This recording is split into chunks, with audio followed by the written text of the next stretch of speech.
Today what I'm going to talk about is about where does racial bias come from. Very quickly, I want to thank NIH and the funding agencies from Canada. And also, I want to say that the work I'm going to talk about also is not the work by myself. It's the work by a large team of collaborators and our students, in particular our students, as you can see. So the collaboration goes across many continents: Europe, North America, Asia, and Africa. And hopefully in the future we can go to South America as well. So before I start, so let me just think about this scenario. So it's late in the evening, in an alleyway in Harlem, in New York, and there's a black guy, his back is against the wall, and there's two beefy white guys and facing this black guy. And what's going on? Think about the answer. You don't have to tell me the answer. Think about the answer to that scenario. The second scenario is same location, same time. And there's a white guy, his back is against the wall. And two beefy black guys are facing him. What's going on? If you think in the first case are two plainclothes police officers arresting a black guy, and second scenario is two black guys are robbing this white guy. It's actually a very common response. This is actually, these two scenarios are actually used in the police academy training in New York City. And it turned out, regardless your own ethnicity, these two interpretations are very common across many police officers. And I'm pretty sure it across many other parts of US as well. So this is the racial bias we're talking about. And this is what the black people are facing in the US, and perhaps in Toronto as well. And also other racial minorities, such as Aboriginal people, they are facing somewhere at work, on the street, or in other locations. So this is a racial bias is a very, very important issue. If you want to read the books that will talk about the origin of prejudice or racial bias, this will be the best one to start. So I call this my Bible at this point. So, and Gordon Allport wrote this classic book about the origin of racial bias and how to deal with it. He wrote this book in the 1950s. When I reread it, I discovered many things he said were still true today. And many things he said we need to get rid of, they are still existing today. Now, what's the difference since his work?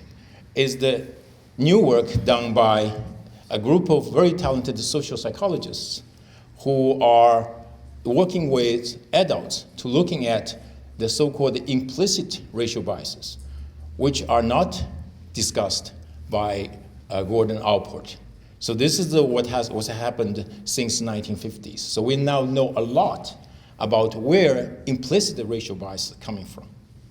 But mostly all the work up to last few years were based upon adults, because these social psychologists, they don't care about kids. They say, well, these are the kids. You know, the racial bias just kind of somehow pop up in adults' mind. But some of the Nazarene students at Harvard and my students and my team in the last few years have been trying to figure out where does racial bias come from, at which does it come from. But before I do that, I want to basically give you a conceptual layout of what racial biases are. So there are two kinds of racial biases. One is explicit racial bias that has three components: attitude, explicit racial attitude, explicit racial stereotypes, and the explicit racial discriminations. So the last one is the most damaging because it actually impacts on your behavior against other racial groups. And then the other side will be implicit racial biases. These are the things you are not aware of. So it is happening, working in the background, and you, even though you don't think you have explicit racial bias, but you may have implicit racial biases, as was illustrated by the two scenarios. So these kind of implicit biases are actually even more damaging because they are insidious, pernicious, and it's done without your own awareness. Even you want to get rid of it, it's there. So this is the part we want to work on, the implicit racial attitudes, stereotypes, and discrimination. And so the impact of racial biases on their targets has been widely and extensively documented. So I'm just giving you, it basically impacts on many aspects of our everyday life, including politics, as you know, Trump, law, and in the last few years in the US, a lot of unarmed black people were gunned down by police. And many of the situations are due to racial biases, and sometimes explicit, and many times implicit. Employment, many studies. If your name is sounding minority, you are less likely to be interviewed, to be hired. Health, this is another important thing. People have discovered, doctors in the US, when they treat patients who are black, they tend less likely to deal with their pain. They give them less strength in pain prescriptions because they are biased to think the black people are more pain tolerant. And recently, a friend of mine at the University of Virginia just discovered that this kind of bias already started at 5 years of age. So, and in education, science, and even dating. So when I say science, basically they are more, if you are from majority, racial majority, your papers are more likely to be published, accepted, than people who are not. So there are many these kind of incidences. They are scientifically documented. Now, so coming back to where does it come from? At which age does our racial bias emerge? So these are the questions. So I looked back at the studies going all the way back in the 1940s and 50s, all the way up to now. So I'm going to ask you these questions. At which age do children begin to show explicit racial biases? What do you think? At which age? 2 years. About 3 years. I will show you some of the data. So, and at which age do children begin to show implicit racial biases? So we did not know the answer to this question about 5 years ago. So now we know. So I'm going to talk to you about this. And do parents play any role in the development of racial biases? What do you think? It's no. It's a very small impact made by parents. So, and this large number of studies have been done. People did meta-analysis of all the studies, all the scientific evidence. Very minuscule impact of parents on children's racial biases. And does children's cognitive development play any role? That basically the ability to reason, to think. What do you think? And the answer is yes. Sorry. So, and in the last more than 10 years now, so Melanie Killen and her colleagues have been at the University of Maryland have been trying to figure out, to what extent the cognitive development would impact on the emergence of racial bias. And it turns out the kids, in terms of explicit racial bias, cognitive ability is very important because they develop as they age. They become more. They think deeply, more logically, more rationally. On top of that, they also think about fairness more. So if you assess old adolescents' racial biases in many of the locations, large cities in particular, you'll find that the teenagers are actually very rational and reasonable, and they are less biased than some of the adults. Okay. And are there any effective methods to reduce racial biases? For example, is it effective to, let's say, to give children instructions about the importance of not being racially biased? Let's say, with elementary school kids, would that be useful? Yes, the answer actually is yes. So you teach them to reason about the negativity of racial biases. So with regard to explicit racial biases. And however, the effect is very, very small and doesn't last long. So there are many studies now done to do work with younger kids to reduce their racial bias. For example, so there's Francine Abo at McGill University in the last almost 20 years, working on how to make preschoolers less biased. So one of the biases she discovered was if you give children two books, one book shows, in the cover, shows the people, characters of their own race. Another book, say, let's say the same book, but the pictures of another race. And the kids, very, very young, they don't want to read that book about the other race. They want to read the book about their own race. And then she taught them, she said, okay, this is not good. You got to read the other one. The other one's good. And kids realize, yes, it's good. And then what happened? A few weeks later, you go back, and the children would go back to their old ways. So explicit teaching somehow is not really holding. So there are a bunch of studies done to increase interracial contacts between children and adults. Their work actually was inspired, of course, by Gordon Allport. He actually proposed that. So, and then the best persons, Bigler, did a series of very innovative studies to bring kids in summer camps and making them interact with each other. And then when they measured their explicit racial bias, yes, racial bias went down or disappeared.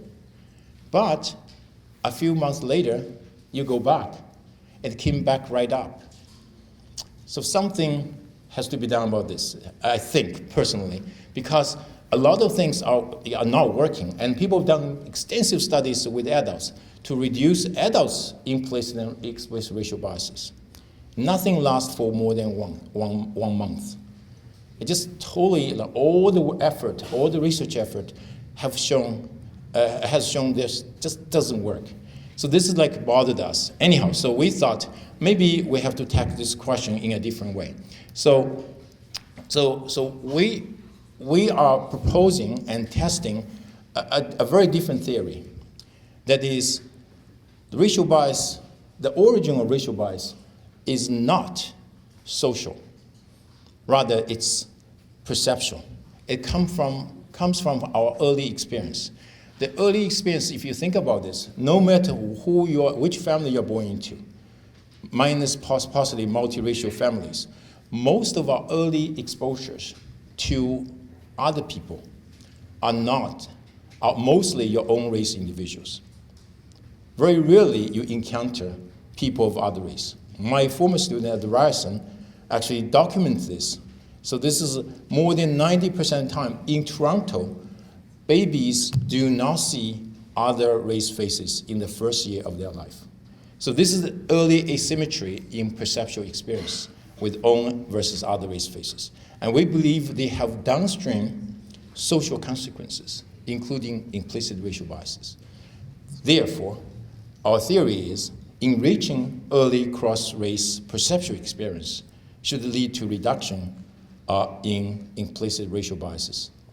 And another thing is, if you do this earlier, the effect should last longer. So this is our idea. So where's the evidence? So we've been working with many babies as soon as they are born to see whether or not they are born with racial biases. So what we did was we basically showed them a pair of faces.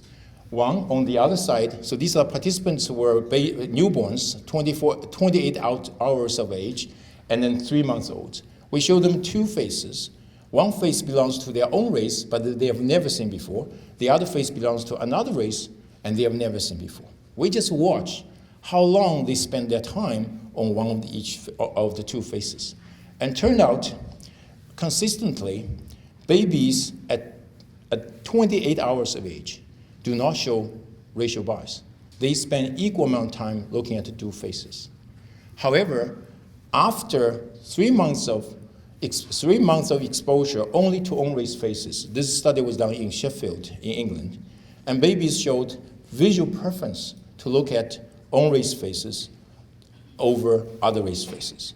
And then we went to China to replicate this study, and the results are the same. So basically, Chinese babies now prefer to look at own race faces, Chinese faces, to white or other race faces. So the early experiences has a very, very important impact and quick impact on children's visual experience. But this is just visual experience. It's not about their racial bias. So another thing we did was to look at whether or not babies actually can categorize our faces by race. Of course, not by race labels, just by your race features. And turns out they can do it about 6 months of age. So they begin to categorize faces by race. Chinese, Black, Middle Eastern, Asian, South Asian, Eastern Asian, Black, and Caucasian. They can categorize them into multiple categories.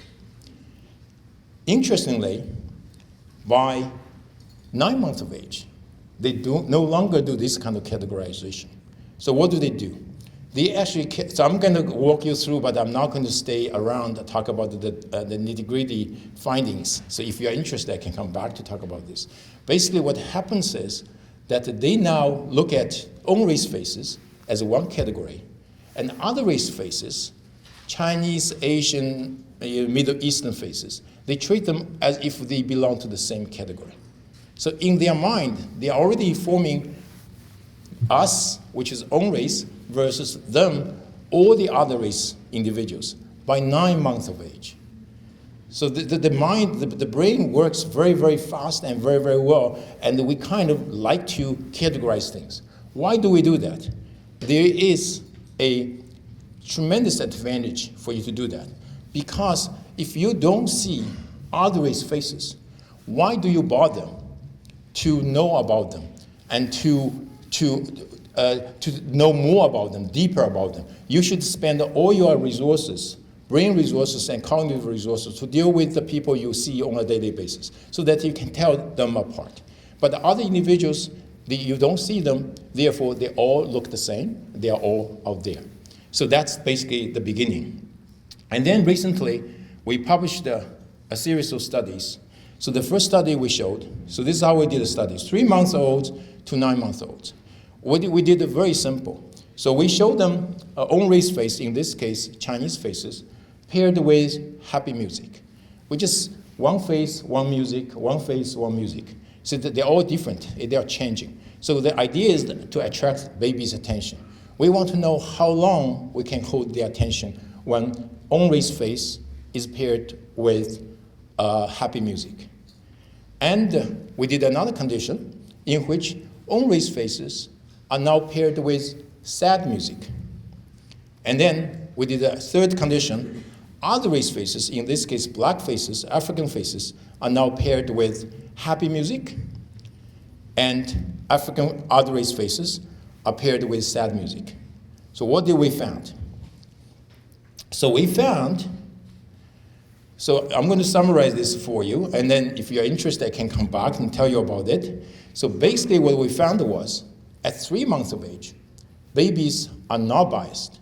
They do not automatically associate own race faces with happy music and other race faces with sad music.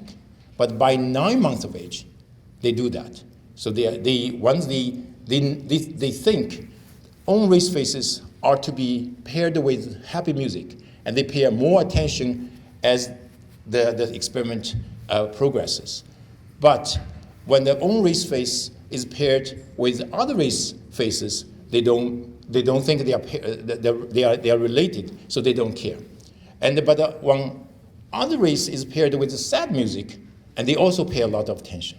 So in that sense, that they seem to have early association of positive valence of emotions with own race faces and negative valence with other race faces. Why?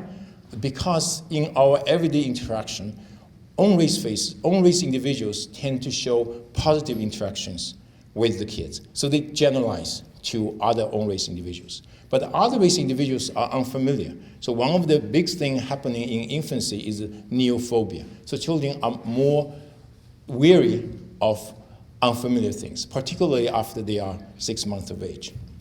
And then we went on to do another study, which is looking at whether or not children would learn differently. When I say children, babies would learn differently from own versus other race individuals. So in this case, we basically teach them this own race person. So this study was done in China. So this own race person, when her head turned to one corner of the screen, something interesting would happen. So they learned this, and then the person comes back, says, hey, baby, look. And then she looks up there, and during the test phase, she looks up another corner that she has never looked at. We want to find out, would baby know that because she was, she's my own race person, and I learned from her earlier, when she looks at a corner, something interesting happens, I should follow her gaze. So that's basically how we are testing whether or not the child is learning from other individuals. And so this is the other race individual. She does exactly the same thing. And so the first study involved two conditions. In one condition, babies are interacting with a own race person. The other race condition, the babies are interacting with the other race person. But both own race and other race persons are 100% correct. So their predictions is very good. In this case, children learn from both individuals. So they don't care. So kids are so smart. These are, only 6 to 9 months of age. They are already picking up whether or not you are giving me good information or bad information. If you are giving me very highly reliable information, I'm going to learn from you. Okay? The second condition is you are only 25% correct. So you are basically performing at chance. And therefore, you are not very good a teacher. And then in that case, what happens? They don't learn from you. These are the babies 6 to 9 months of age. See, this I don't know what this guy's doing. This guy knows nothing about the world. Forget about him or her. So, and they don't learn from you. But the most critical condition is, what if most of the time you are correct, but occasionally you are not incorrect? And this is basically who we are. We are not 100% correct most of the time in front of our kids. So how are we going to pick information from you? And turns out, if that's it, so you're 50% correct, 50% incorrect. Once the child knows about that, what happens? So if your own race individual, they treat you as if you are 100% correct. But if you are other race individual, they treat you as if you are 25% correct. So this is where the racial discrimination starts. That's what I think. That's the beginning of racial bias. A lot of conservative broadcasters did not like me very much. So I had this debate with Tucker Carlson. You can look it up at Fox News. So he thinks, so my suggestion now is to tell the government that we should take babies away from their parents so that we can raise them differently. Anyhow, so it's a fun interaction with him. So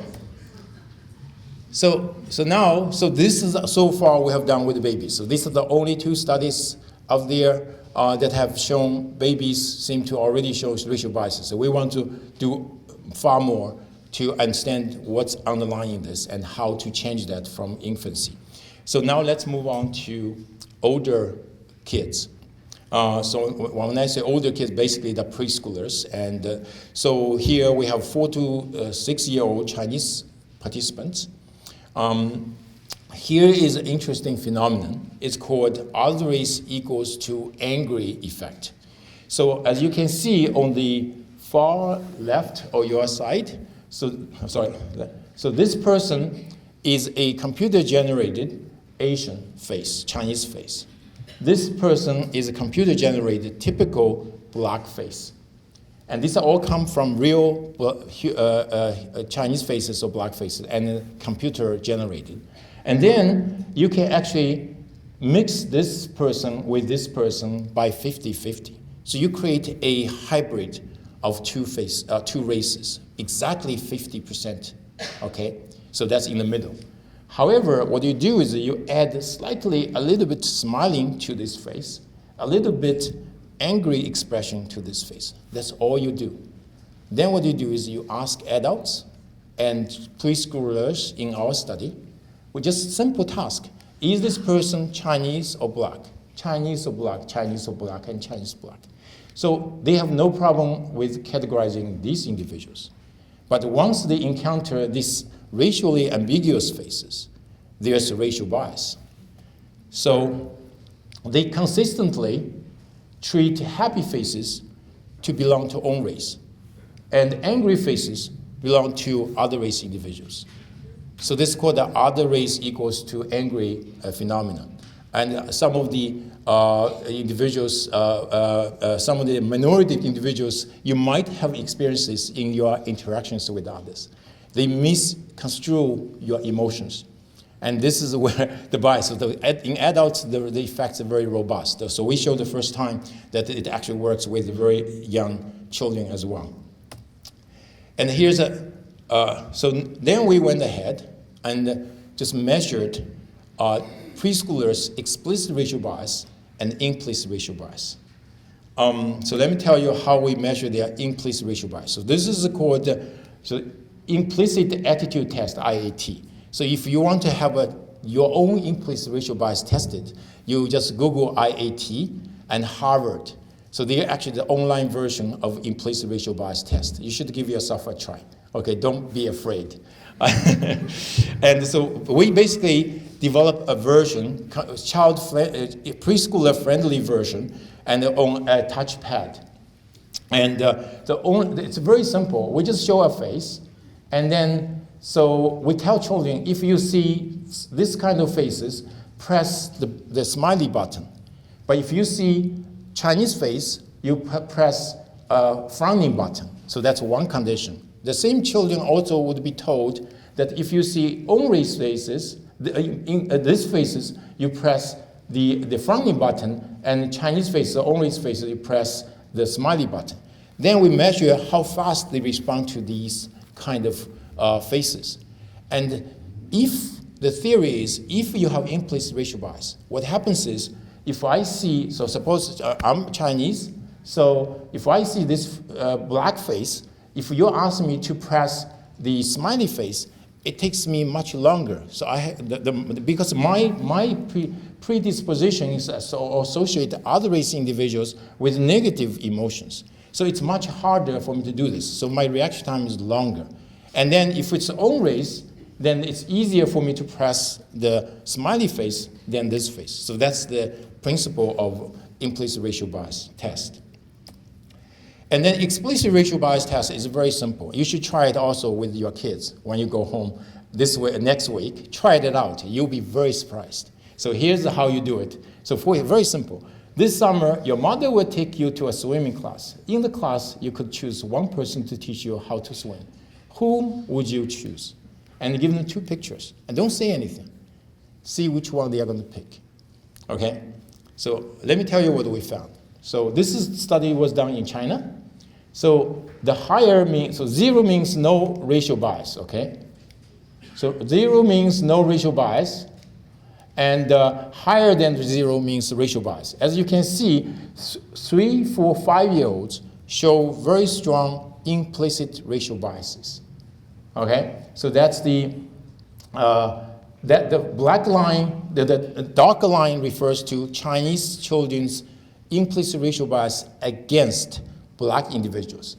The gray lines are Chinese children's racial biases against white people.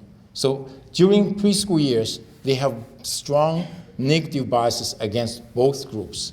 But by adults, there's differentiation. These are Chinese adults. Chinese adults no longer show anti-white biases. This has been documented in many, many places because of the social status differences implicitly in your mind.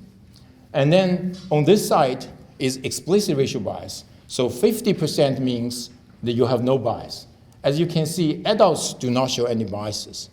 But the 3, 4, and 5-year-olds show very, very strong bias in favor of their own race individuals. You should try it. It's very robust. It's been done all over the world, and no matter where you are, and the answer is more or less like this. It's very alarming. And this is done in Cameroon. Same studies, and exactly the same. We found almost identical results with preschoolers.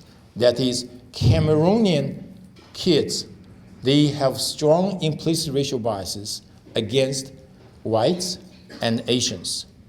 And they also choose explicitly in favor of own race individuals over other race individuals. So these are 3 years of age and above. So one of you guys said 2 years of age, that possibly 2. So we just haven't had time to test the toddlers. And then we went to Singapore recently. The reason we went to Singapore was because it's very similar to Canada, to Toronto. It's very multiracial, and the government has strong racial harmony policies.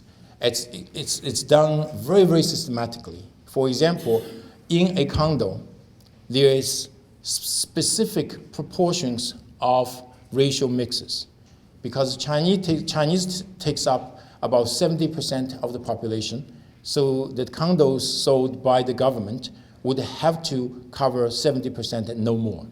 And then the other ones will be according to racial proportions in Singapore, Malays and Indians and others. So this is just residential areas. But also they do the same thing in the schools, many, many other places. And they do racial harmony training, teaching from very early age.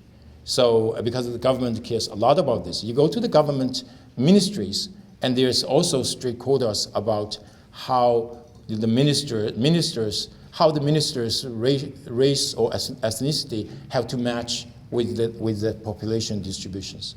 So to us, so this is a good place to look, and we should find less of racial biases. So we tested Chinese participants and the Indian participants, Indian Singaporeans. So both of them have same level of social status.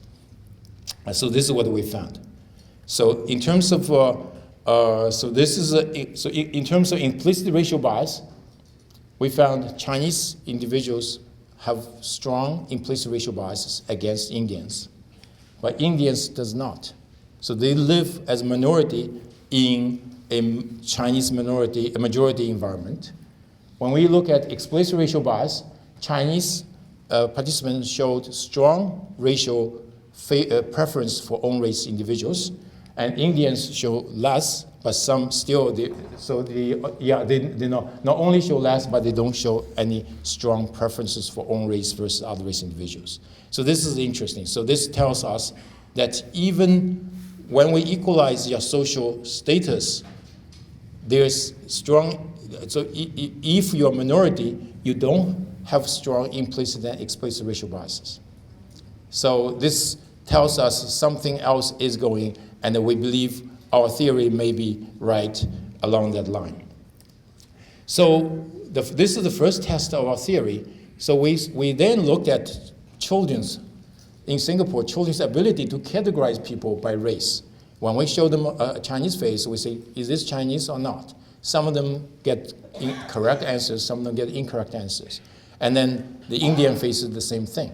And we found that there's a very strong correlation between how well you classify the faces by race and how strong your implicit racial biases are. But there's no relationship to the explicit racial bias. So basically, that is, if your child can readily categorize people's face by race, they are going to have strong implicit racial biases against the minority individuals. This is alarming because one of the lessons in the preschool racial harmony classes in Singapore is to teach children how to categorize people by race. So it is called a racial harmony day. So what happens is you would come in dressed in your own ethnic clothing, bring your ethnic food, and talk about the differences among all of you, basically. So the day before, a lot of kids have no idea they are actually Chinese or Indians or Malays. They're all just friends. And next day, say, oh, you are Malay and you are Indian, I'm Chinese. And that's the first day they realize this, and that changes them. So I just think about it. So this is because the lack of research about this, we kind of just take for granted that we should teach something about this, teach about diversities, differences. But it could be a cost to that because you basically teaching racial categorization. Once you do that, there's increase of children's implicit racial bias. Okay, how much time do I have? 5 minutes, okay. I have to race this through. So here's another. We'll give you 10. Okay, give me 10. Okay, thank you. I pay you another $50. So this is an alarming study we done in China. So basically, we asked children to donate to victims of earthquake. The first one is Chinese earthquake. Second one, Japanese earthquake. The third one is Haitian earthquake. We didn't tell them where they are coming from. We just showed them photos. After showing them photos, we say, okay, now you donate the stickers not to other race individuals, to your friends. We want to arouse their empathy. So let's see what happens. Control condition, kids are very stingy. They don't want to give anything. So the most they could give is 2 stickers. When they got 10 stickers, they only donate 2. If it's a Chinese disaster, if we show them Chinese disaster earthquake photos, they significantly increase their donation by 1. So, but still they say they are okay. You can have another one. And then the Japanese one, the same thing. So they gave more, but not in the Haiti earthquake situation. So we said, all right, so now we are going to tell them where the earthquake took place. Once it happened, they only increased their donation to the Chinese, in the Chinese earthquake condition. And they don't do the Japanese condition. These are 9-year-old Chinese students. Okay, so so racial bias impacts only their behavior. So this is 5 minutes. So what we've been doing in the last few years is to find a different way to reduce racial biases. So for example, remember this study we did? So we did a pretest about other race equals angry paradigm. We found preschoolers are really racially biased. They treat other race individuals as more angry, own race individual as less angry, as happy. Then what we did was we teach them to remember 5 faces, I think 5 or 6 faces of other race individuals. When we teach them to individuate each person by name. So these are all faces they've never seen before, and from another race, African individuals, but they have to remember them. And by doing that, we significantly reduce their implicit racial biases in the African face teaching condition. Only 5 to 20 minutes, we taught them to recognize African faces 100% correct. By doing that, you eliminate their racial bias. But in the Chinese control condition, we train them to recognize same number of Chinese faces, and then they still have this implicit racial bias against other race individuals. But more importantly, so this year we have a bunch of studies coming out, and we are showing that if you teach children just to remember about 5 to 6 faces within 20 minutes, you actually can eliminate their implicit racial biases right away. So these are preschool kids, it's about 4 or 5 years of age. And so this is called the pre-test, post-test. So there's a significant reduction in terms of implicit racial bias. The control condition, however, we just show them the other race faces and ask children to treat them as, once they say other race face, they say 0, 0, 0, 0. So basically they categorize them as a group. By doing that, their implicit racial bias remains the same level. But unfortunately, we couldn't get their explicit racial biases to change. And then we did a long-term follow-up study. So we basically did the same thing. We trained children to recognize 5 other race individuals' black faces, or Chinese faces, own race, or another race, white face individuals. Okay, so but we are measuring their racial biases against black people. Okay, so just follow this with me. So we have day pre-test, and then day 2, day 9, we do a follow-up short-term post-test, and then we do supplementary training, the same training on day 10, and then we do a long-term follow-up test on day 70.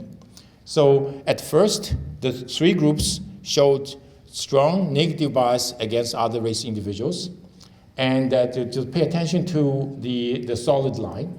So after training children to recognize black individuals, 5 individuals, in 20 minutes, their racial biases goes down significantly. And then a week later, they all went back up. So, but the dashed lines are white individuals, but we train them to recognize white faces while they were testing their race bias against black people. So they should not change. Indeed, it does not. But so short-term post-test, you see, only one week later, our training effect was gone. So then what we did was we did a top-up. As soon as we did top-up training to recognize 5 additional faces, their racial, we eliminated this time their racial biases against black people. And then we wait. So until the 70th day, we do a post-test. We still see the effect. So this is the first study in the world that has done such a long study to looking at children's implicit racial bias and training and how to reduce it. And we want to do more. We also want to work about dosages, frequencies, and things like that. So this is one of the reasons I'm here. So let me just summarize and tell you what we are going to do. So the perceptual to social hypothesis is supported by our study because we didn't do anything social. We just trained them to recognize perceptually other race individuals. We are able to reduce children's implicit racial biases. And then the second theory part is due to early asymmetry in exposure to own versus other race faces, infants show racial biases in favor of own race, and preschoolers show strong implicit and explicit racial biases.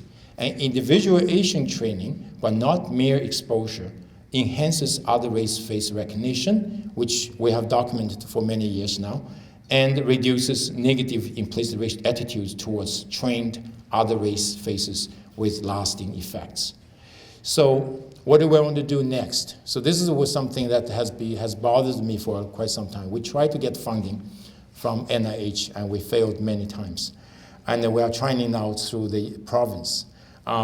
So what I would really want to do is to do randomized control trials with Michal here. So we want to do with preschoolers to see whether or not we use preschooler, easy teacher-friendly methods, materials, to see whether or not by introducing children into other race faces and recognize these other race faces, we would be able to reduce preschoolers' implicit racial biases and with lasting effects. So that we want to do. But we really want to have partners, ECE partners and school board partners. So we want to do this study properly, done with randomized control trials to ensure our results can be is true and can be replicated and generalized in many preschool educational settings, even at home.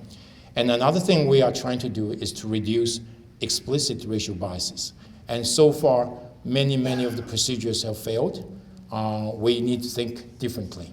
We still haven't come up with a good solution yet, and we are trying. So if you have any ideas, please let us know. We want to try it. We can collaborate with you, or we can steal your ideas and run with it. Also, last but not least is implicit and explicit racial biases in specific domains. So this is what we are researching, is to find out not only we have this generalized racial biases against other race individuals, but we also have some other specialized biases. For example, about professions. Do you think a Chinese, so think about, in China, for example, we are thinking, do Chinese kids think the Chinese people should be engineers, but not doctors, or a black person should be an engineer, but not a policeman, things like that. So we are looking at the professional racial biases. And I think these are also very important because that impact on children's career aspirations, as well as when you make employment decisions, who you are going to accept to your workforce. Thank you very much.